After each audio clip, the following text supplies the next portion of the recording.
we start this next round of Classic Constructed play, looking at two 10-2 players, both really, really wanting to secure the win here so that they can be alive, in essence, for that top 8. Yeah, Uzuri 10-2, played by Francesco Giorgio. On the other side, it's Juha, and I'm going to butcher this. All I'll say is that if this was Wheel of Fortune, that would cost a lot of money to buy vowels. I'm telling you, holy Moses. Either way, Juha versus Francesco. It's Dromai versus Uzuri, 10-2. This is a very, very important matchup here. Nobody wants to lose. The margins for error are razor thin here. Mm-hmm. What do you like about this matchup, particularly over here? Well, I've always looked at these matchups from the perspective of Dromai because I've just played so much Dromai over the past, 6-8 months at this point. And there's definitely a world that we live in where you don't necessarily want to give the what's the best way to put it? You don't want to give the onus to the Uzuri player to dictate tempo, and you want to try and fill the board, but you do very much need to respect some of these on-hits that can be presented off of the back of an innocuous attack like Backstab here.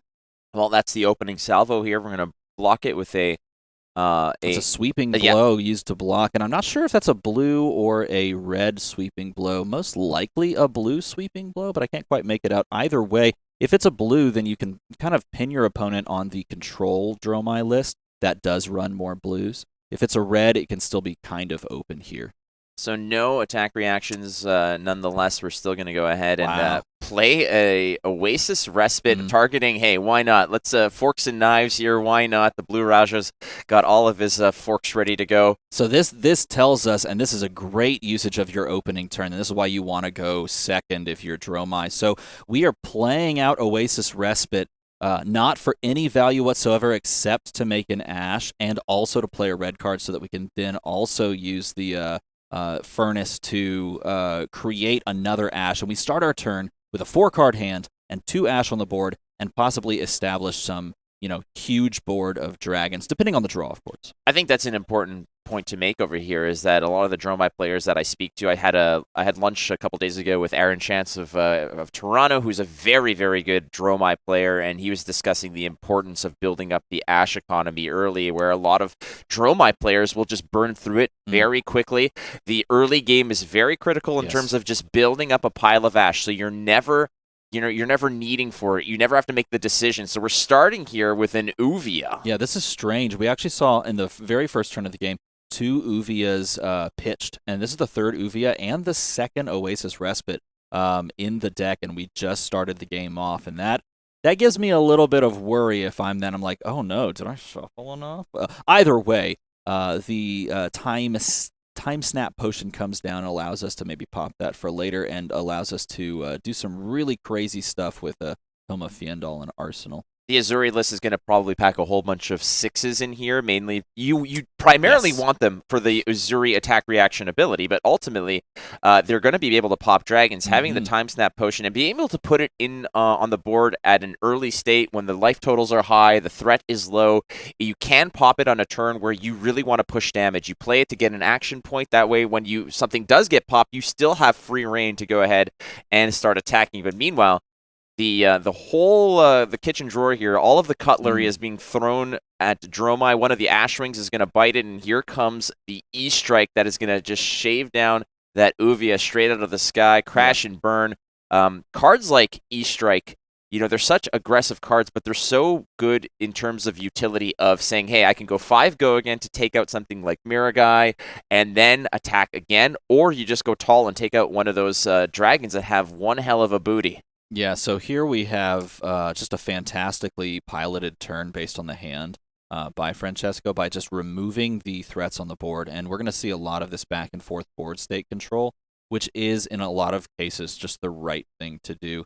And this is also something we definitely want to track. There's a pitch of a Burn Them All, and that is going to go to the bottom of the deck, and if we are playing a control list, which we are looking that way on the Dromai side of things, then we want to start a running count, perhaps, of where this Burn Them All is located in the deck, because we can actually play to an end game of, maybe single plus double Burn Them All, and pitching our Azavalize to the bottom to really just overwhelm with some arcane damage to finish the game out. Dromai here playing the aggressor. As you can see, Francesco Giorgio going down to 29, eating one hell of a package of damage there. Miragai is just hovering, holding court. It does allow for the first dragon to attack to just lose the Phantasm keyword, meaning that it cannot be popped. That's a card that typically is very protected by a Dromai player because it kind of has this protective aura against a lot of the dragons. It allows you to go pretty, carelessly with your first dragon. But there's a cut down to size. Yeah, he just chose to outright play the cut down to size, and he's pitching the Plague Hive and randomly deciding which of those tokens is going to be passed on over. It turns out it's the Blood Rot Pox, which does have a lot of great utility, actually, for Dromai, because you can pitch into that to create a bunch of Ash. At this point, you're actually okay on Ash at turn 2, essentially, with 3 Ash already on the board. But this allows you to create even more if you choose. Plague Hive's a card that I have been very adamant saying that this is a very playable card. I know that Fableds oftentimes are very niche and they fit into very specific heroes and very specific builds of those heroes, but I do like Plague Hive. I play it in my Lexi CC list. I've seen a lot of utility from it, a lot of value from it, but I think in this particular matchup against Dromai, honestly, Bloodrot Pox is the best thing that you can get out of that. So I think that Francesco a little bit of a high roll in getting precisely what he wants here. You might also have wanted something like an Inertia to keep your opponent off of an Arsenal. I think Inertia is super underrated, particularly in Dromai, where you can oftentimes just use your cards to block and use the board by pitching or playing a single red card, use the board as damage. And so having a red card in Arsenal that's playable can oftentimes just get you out of a turn and allow you to present counter threats. Inertia is a fantastic one for him to get if he can create it as well. That's a pummel on top of the cut down to size. The damage is dealt here. The cards are basically tossed away here. I like that little smoke and mirrors play. Cut down to size as an attack reaction and then followed up by a pummel. If the opponent does not respect, that's a 2-card discard, which is incredible. Yeah. Great value over here. But in the at the moment right now, we see Miragai presenting a little bit of a threat. Asvalai on the board as well, which is going to not just present the physical damage, but as well as Arcane Chaser on top of it. Now, choosing to attack with Miragai first, which will absorb the debuff of the Phantasm. Basically, Miragai takes away the Phantasm keyword for your first dragon attack. So choosing to push that 2 damage first and then threatening with Asvalai means you're attacking with both of these. And you would, of course, rather lose Asvalai compared to Miragai. You want to force your opponent to take Miragai from you, particularly because it is a 4-health dragon. Much harder to deal with than Asvalai at 2, because you can just dagger it. Well, there it goes. Adios to Asvalai into the graveyard with you. Miragai still up there in the air, hovering, no problem. A lot of discussion regarding the Uzuri builds and the place for Pummel. Does it have a place in the list? I know that some of the first success with this hero in the CC format would be someone like Sam Dando, who brought it to the Chicago Brawl, did not play any pummels as well. I know that the boys from Flesh and Pod, Logan Peterson, Charmer as well, are very high on pummel, frankly, with this. And I think that they're going to be very happy to see somebody at 10-2 at the Pro Tour running Uzuri with pummels. Now here we have just a single attack with Infect. We do have a resource floating, but no second card pitched there to come in with one of the daggers first, which leads us to believe that we're either resource poor here or we're just content to play out something like a... Oh, he's just going to double block it here and content to play out something from the hand on the switch here. And it looks like it's going to be swapped into a shakedown. On a double shakedown hand. He had a shakedown on the block and a shakedown. Oh, does he have the pump here too? Oh, look at this Concealed Blade. Concealed Blade, great card again. Uzuri is all about, bluffing and putting your opponent on edge, which is great. As you can see, a double Sigil of Solace. Let's pump up that life total. Then he played a Spreading Plague, so he's going to give him 2 Blood Rot Poxes as well. What a fun little interaction. That is insane. He says, okay, well, I'm going to gain some life, and then he's like, okay, well, you remember when you gained life? You're also going to lose like half that life, so just be prepared. Oh boy. That felt like a wizard turn where wizard's like, hey, you're gonna pummel me. Like I'm just gonna discard my or play out my entire hand on your turn and then not have to worry about the discard. But you're right. Again, right now, Yuha with absolutely no resources to play with is going to just send the dragon in. There's no go again off that because no red card was played. And then he's on the hook for 2 blood rot boxes, and there's no resources to pay for it. So he's going to take a 4 spot. He did gain 6 off of the 2 sigils, though. Just that turn cycle resulted in Francesco losing 2 life, and I technically 4 life almost, and Juha here gaining 2. So after all of the reactions and the swaps, it was essentially just gain 2. It's so odd sometimes where like something happens like that where you do all the attacking and you end up taking damage. It's like, come on, man. Steel Blade Shunt, Reckless Swing, like, get out of here. I don't have time for this nonsense. Now here is a really big tell. Francesco's decided to side in a Remembrance, and that Remembrance was pitched to the bottom to use the cut down to size to basically go and destroy the Mira guy, which is a really, really big thing you want to keep track of. That means that they are set up and capable of playing the long game, which means you have to factor that into your play as Dromai, and maybe you sided in Remembrance as well. And if so, you have to keep track of that. And if not, then you really do have to worry about a pitch stack here and making a big, maybe double burn them all turn at the end to try and close it out. Pitching a Fate Foreseen. We're going to go with the Red Rake the Embers. Going to gain some Ash, transform it at a 3-pack of Ash Wings, buzzing about. Again, little buzzards in the sky just picking at your life total. They are annoying, however, they are good food for those daggers. There's that 3rd sigil after we saw the previous 2 on the previous turn. He is going to pitch there, creating, this is Ash neutral playing the Kyloria out there, and in doing so, going to create the Snatch on a stick. But you're starting off with the swing of the Aether Ash Wing, going to take 1 there. Then when you know for a fact that they didn't want to pop that, then you try to throw out the Kyloria. Unfortunately, it is immediately popped there.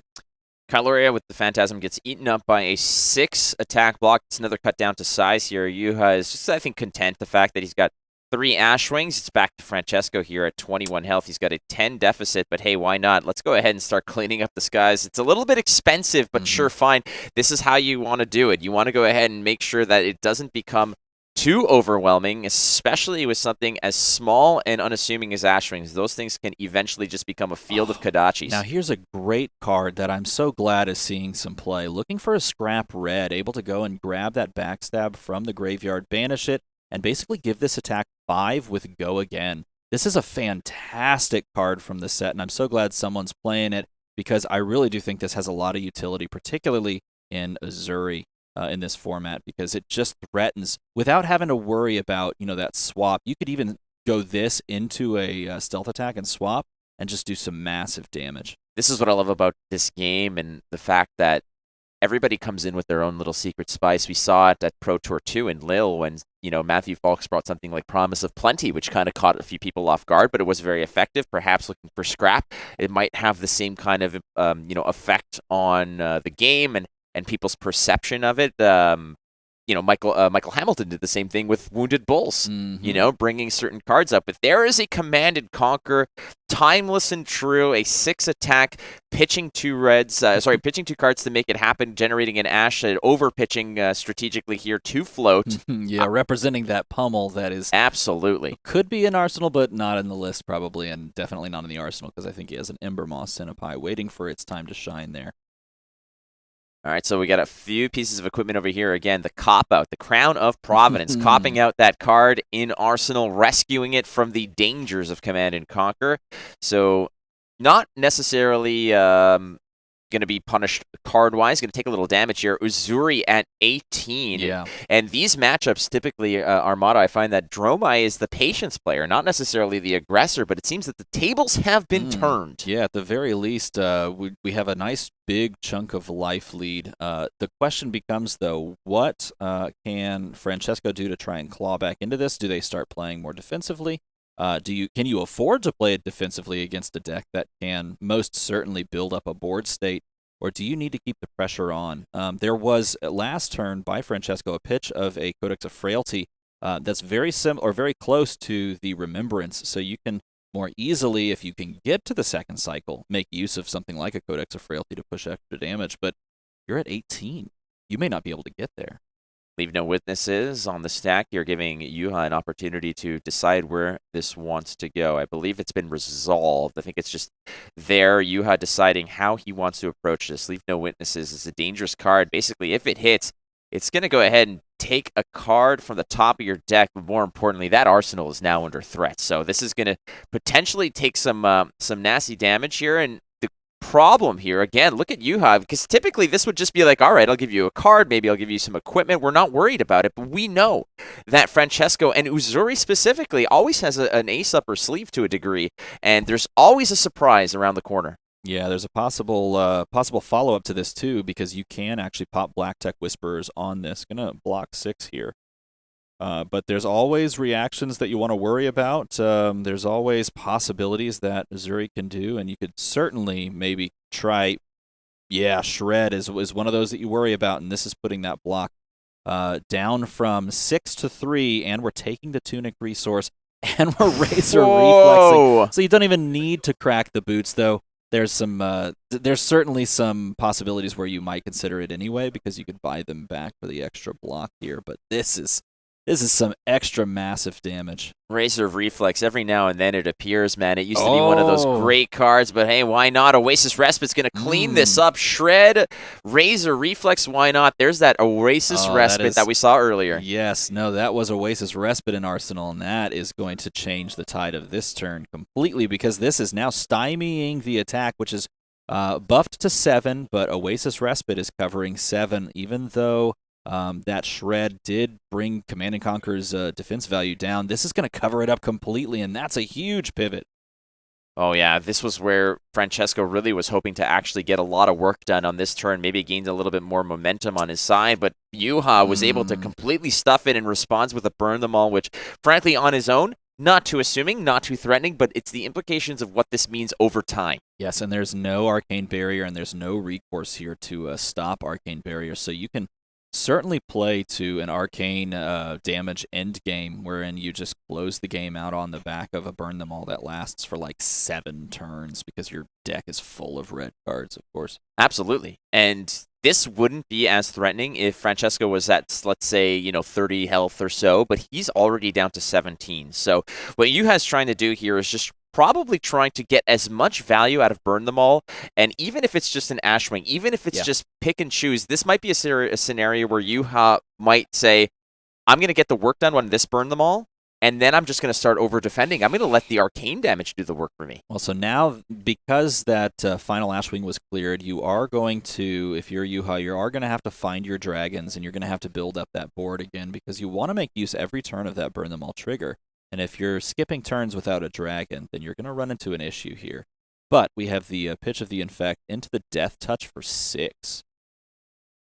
And that's going to threaten both a lot of damage and also a nice little on-hit of just the creation of whatever status effect token you want. Death Touch, an immensely awesome card, one of the more appealing cards when you're playing Limited in Outsiders. Love that card so much.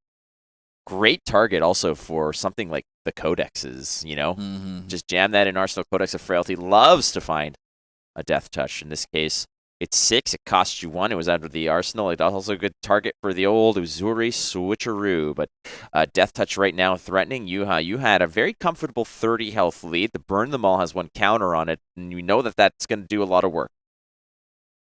So as we push this damage, we have to weigh our options onto what reactions we can play on top of this. And if you're the defending hero here, you have to decide, okay, am I okay with a status effect? What do I have to worry about here? I mean, is he playing any number of spikes? Because if he's playing like Spike with Blood Rot, then I have to worry about 2 status effects or double the effect of spikes. I have to build a board state, so do I need to block here or do I need to keep cards in hand? And there's 2 cards for Uzuri.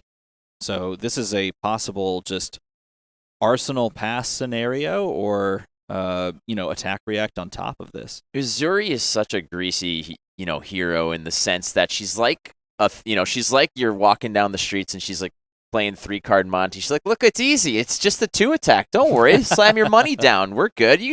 Find the queen. Where's the ball kind of thing. And then all of a sudden, she's always got something to make you really double think yourself. As you can see here, Juha is just agonizing over this. And there it is again, a little bit more, just a little extra sprinkles on this attack as he's going to go ahead and bust up some of that equipment and really make this just, insult to injury, a little salt in the wounds.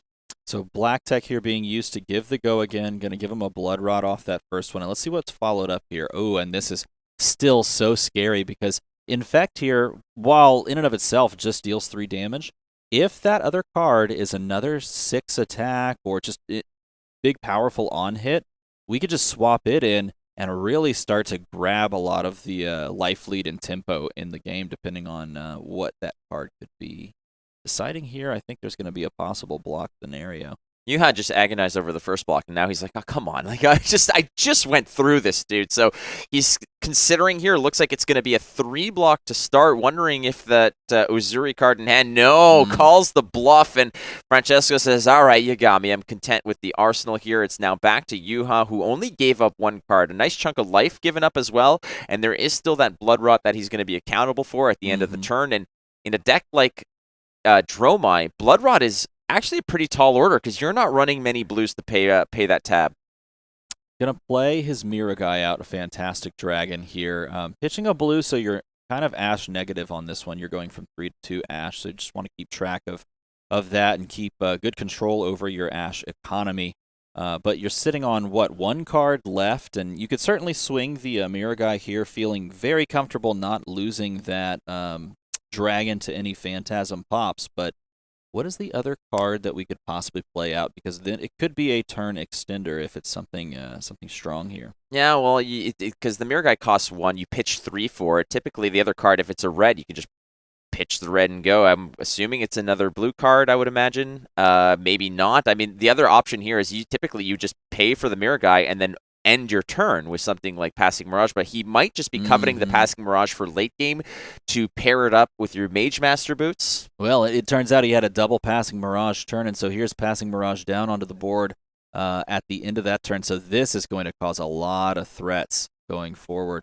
He's going to banish 2 on the trigger on Burn Them All, keep that around, and then he's going to take the Blood Rot damage, not being able to pay the 3, but now firmly in the driver's seat from the perspective of dragon control. You're going to have to get rid of both that Mira Guy and that Passing Mirage if you want to feel more comfortable.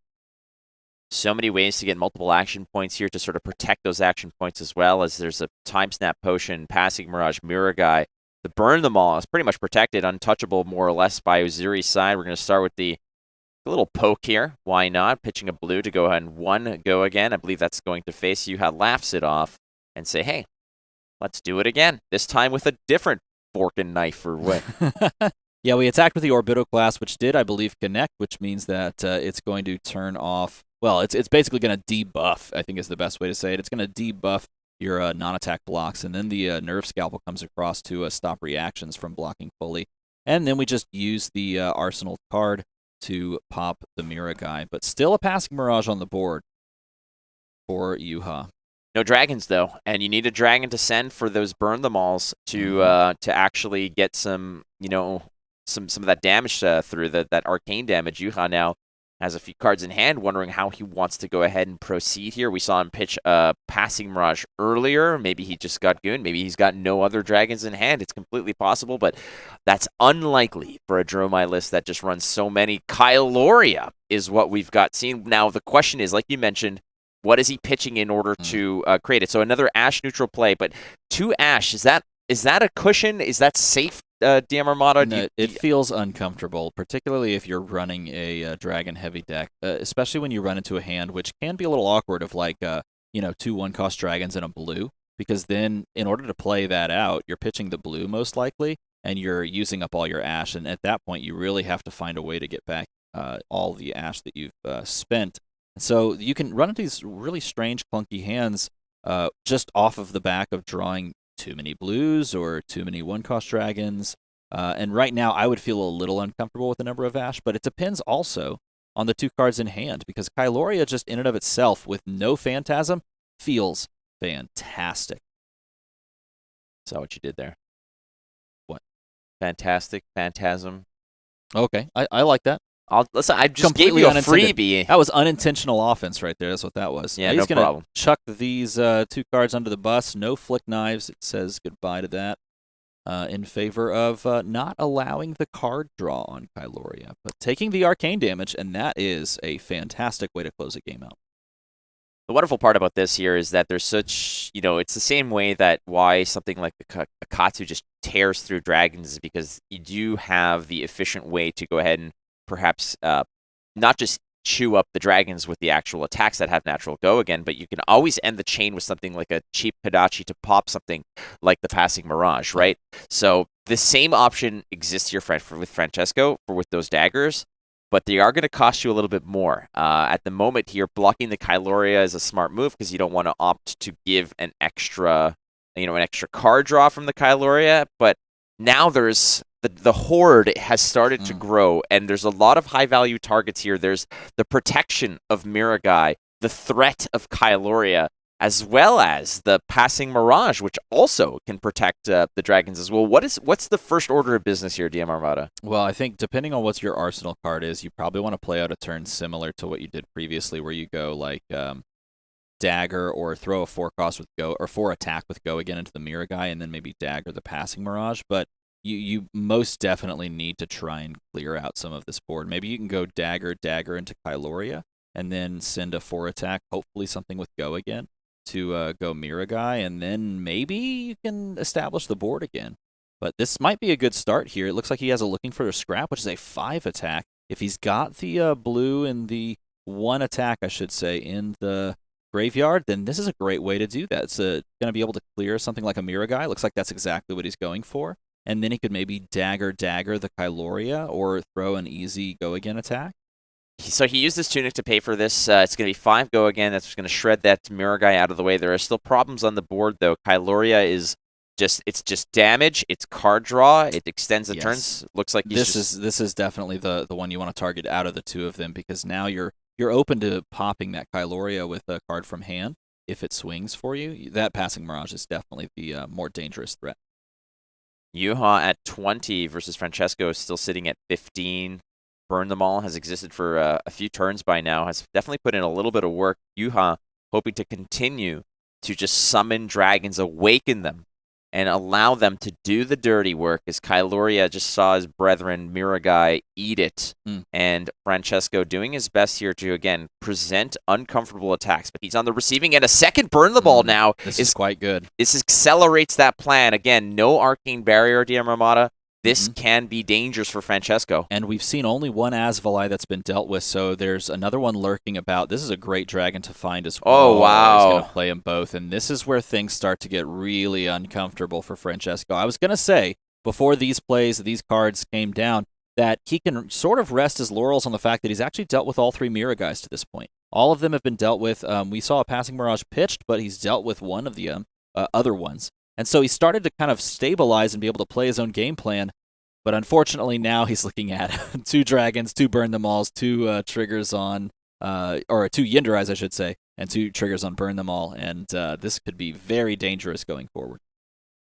The Burn Them Alls are going to go ahead and put one of the counters up to 1, banishing 1. The other goes up to 4. It's existed for quite a little while now. So eventually that whole discard pile is going to be sent to the into the wild ether as, hey, you know what I just remembered? What was his name? Arthur Wildfire. Yes, no, that's Kano. Oh, is it Kano? Yes, Kano's long lost cousin, Arthur Wildfire. Yeah, I gotcha. Yes. We were talking about Arthur yesterday. We were. So, Juha here doing a little spring cleaning of the graveyard to go ahead and banish some cards to pay the toll for the Burn Them Alls, but E-Strike is the next order of business. I always find, DM Armada, that when it comes to attacking dragons, Yindarais are the least appealing to go after. Oh, yes, that's going to stick. Those are definitely going to stick on the board. I mean, I will say, Francesco is uniquely suited as Azuri, and so are ninjas, uniquely suited to deal with that endurance counter that can come down, because you can literally just do exactly this. You can go dagger, remove endurance counter, and then send some larger threat to take them 1 by 1. It's just slow. And that's looks like that's exactly what he's going to do. He's going to bottom and then just say 5 maybe go again. There's 2 floating still, so we'll see. Yeah, he's just going to go ahead and actually just clean that Wow. up with Death Touch. And My I like that, gosh. too, because that actually just makes the whole... Now, the way that there's a little misconception about Yenderai's Endurance token, where people think that whatever damage is sent at it will just be nullified for the first turn, but it's actually the first order that would basically kill it. So the first 3 that is sent are just gone. So if you can send a 6 at it, the Endurance token cannot protect the entire dragon. So 6 will do the dirty work. The Death Touch does manage to actually kill it. And once again, Francesco Giorgio does an excellent job to clear the skies of the threats, burn them all. Still there, though, Juha has another hand, but no Ash. That was an incredible, just managing to clear like that was absolutely incredible for Francesco. And although he's at the life deficit and staring down 2 burn them alls, he is doing everything he can to manage this board state and get him into a place where he can threaten the absolute most. Now, here is a great interaction. First thing he's going to do is pitch to play this Rake the Embers, and I think he's just going to stand pat there. You could also, respond with a Furnace activation to try and get one more dragon with one more Ash, but here, most likely that means the cards in hand are important or not red. Oh, and he's going to pop there, but it doesn't matter because he got the trigger on the burn them all again. He got the 2 arcane. I think that's what Juha's strategy is here. He sees that there's an open lane for the arcane damage to just go through. It doesn't matter that Ashwing didn't connect. Doesn't matter that his turn is over. What matters here is that he was able to actually go ahead with the free pass of 2 arcane. Now, we did see, I believe, did we see a burn them all that was pitched very early on in the game? And this is fantastic. He has the Remembrance in hand, so he did have a red, and he's going to choose Remembrance. And you remember those Mira guys you dealt with? They are back. Somehow, the Mira guys have returned. And the timing on this is, you son of a gun. You have to throw in the worst line in all of Star Wars. I hate you, but I love you. So the Remembrance is going to go ahead and rescue the Mira guys before they're banished. And I think that the way that you're going to do this is you're going to satisfy the first burn them all. And I believe the second one is just going to bite the dust here. Does he have enough? Yes, he does. Oh, okay, cool. It's starting to get close, though, and that is something that he wants to keep track of. He may end up just leaving that 1 at 5 for next turn and then dumping it at the end and keeping the 3-1 around, because then you can double burn them all if you can find the second one lurking somewhere in the deck. But it's starting to get down to the wire for those burn them alls. They are paying off dividends, though, so keep that in mind. They have done their job admirably. Burn them all still sticking about, a 5 counter on one, a 2 spot on the other, and I think that there's still another burn them all that's lurking in the deck, so that could be a late game threat as well, as those burn them alls, once they're off the table, go back into the graveyard. So that will actually help that third burn them all. And once again, all Juha is thinking about right now is, I just need to keep throwing a dragon at you to get that arcane damage through. So, but he is getting dangerously close to he's halfway down there. He's at 20 health. So Francesco's done a great job to stay alive here.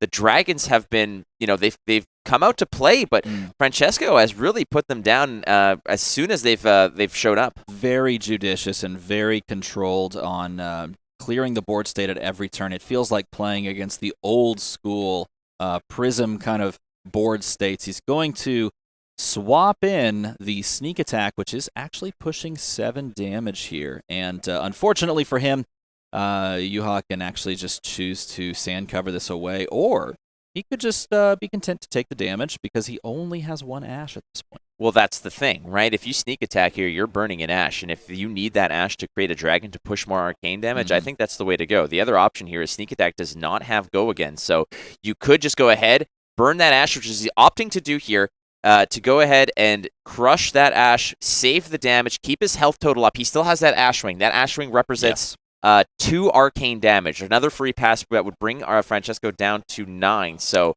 we'll see how he approaches this, if he has anything else to do. He's actually pitching a blue card. It's a sweeping blow, and that does create an Ash. Yep, he's creating an Ash off of sweeping blow. Now, he wasn't able to pitch a red for this to get 2, but you're setting yourself up nicely, and this is a little tiny poke. It's like having another dragon.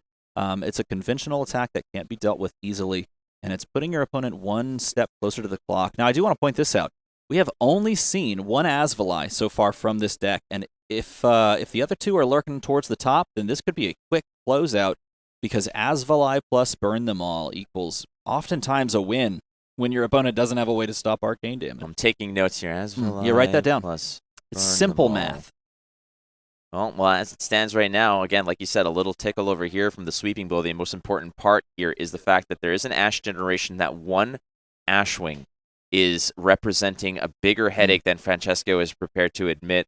So he's going to take this. Down to 10 he goes, and there's the Ashwing. Now, no red card was played, so there's no go again on this Ashwing, but I don't think Juha cares too much. As you can see, the 2 arcane damage has already been tallied. Francesco down to 8, and still the Ashwing is on the stack here for another 1, but it looks like he's just going to say, nah, see you later. Command and Conquer traded for a token. Now there's the pop on that. Now we do have to find another way of creating an Ash. Is he going to keep the burn them all around? No, it looks like there are 2 Asvalais in the graveyard here that are getting burned. So yeah, he's going to get rid of that second one. He's going to just keep the 1 around. That's probably the most efficient play to try and sustain arcane damage here. And the Nerve Scalpel coming in. This is where I think Francesco can maybe make some moves to try and claw back into this game on a turn like this, where you know your opponent needs to establish another dragon on the board, and you could maybe threaten a little bit of damage here.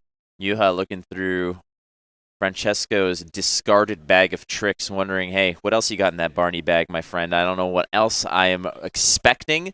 But part of this is just saying, all right, well, I want to see what you have played. I want to see what kind of, silly abracadabra you've already done that I could potentially expect down the line. He's going to accept the Nerve Scalpel. The Orbitoclast follows up, and it looks like Juha's completely content to take this, as we're going to follow that up with, again, this is just one of those, all right, pick a card, any card. And Juha's like, you sly SOB. No, that's I know. another card in the game. Pick a card, any card exists in a different format. I am going to fold you in half and mail you to a country that I don't have, that doesn't have return postage. Okay. All right. Well rounded out on that. Thank you. I went and I closed it out. You did indeed. We got the red infect here, is threatening 3 damage. Now on its face though, this actually threatens 5, which is fantastic. It's one of the, in my opinion, it's one of the best cards in the deck, just on the face value, because even if you don't like swap anything in for it, it's still 3 damage that also represents 2 on the back. So this does more often than not just ask for a single card block, but he's going to declare the swap, and Juha says, wait. If it's a CNC that doesn't defense reaction precisely, I think what he was looking for is how many CNCs have I seen, because once the swap is made, once the attack reaction resolves and he does swap in a CNC, you no longer have an option to actually respond with the D-React. So I think what Francesco is saying here is, yeah, maybe not. It's a shred. He's going to look to shred. But there's, okay, so he's letting the D-React resolve. I wonder if he's opting to... So there is a timing window here where you can respond, or you can let the sink below resolve, and then you can trigger your own attack reaction on top of that. Honestly, here the ordering doesn't necessarily matter, because both triggers are going to resolve. Juha making a bit of a disappointed face. Nevertheless, this shred play is totally legal, and it is gonna make things uncomfortable no matter what that bottom card is. But it turns out to be a surgical extraction. I believe that is called a grimace. Oh, and look, we just had the other one anyway. So, and it could have been sunk into, actually. He could have, because he did choose to sink a card, so he's gonna have to choose to toss that out there. But that does mean I think he's playing a 1-card hand this turn, and you probably can't make a dragon off a 1-card hand unless you're running Chromai? You could play a Chromai, you could play an Asvalai, but more often than not, you're not playing a dragon here. And it looks like he is just gonna pass. He's gonna tick up the burn them all counter. That's dangerous, though. Find 4. This is difficult because, again, the longer that this turn goes, the more counters on the burn them all, and the more you're peeling out of your graveyard. This is a strategy. This was his path to victory, was punching through for as much arcane damage as you can. If he's not able to build up the physical damage and the threat of the dragon presence, then arcane is his avenue to victory, but it seems like that missed opportunity is really difficult. And as I was saying, that was the turn that Francesco can claw his way back in, because he was able to rip cards from the hand and stop the onslaught of dragons from just being created and then attacked. And now can he follow it up with something even better because he's going to swing both of these daggers, leaving him with a 2-card hand, and then being able to perhaps... Codex of boy. Frailty coming across this Codex of Frailty. And now he is going to have to discard here because he is grabbing his best attack from the arsenal. What do you think he's looking to pick up? It is a Command and Conquer here. Okay. He's going to be discarding, and it looks like a sneak attack that he's discarding, which is sort of a nothing card. You don't mind to get rid of it. Floating 2 resources doesn't threaten anything, but it is going to allow the Ponder token and Frailty. Frailty against Dromai is incredibly negligible. Mm-hmm. It inconsequential. does nothing. It does almost nothing unless there's an attack havoc from the arsenal.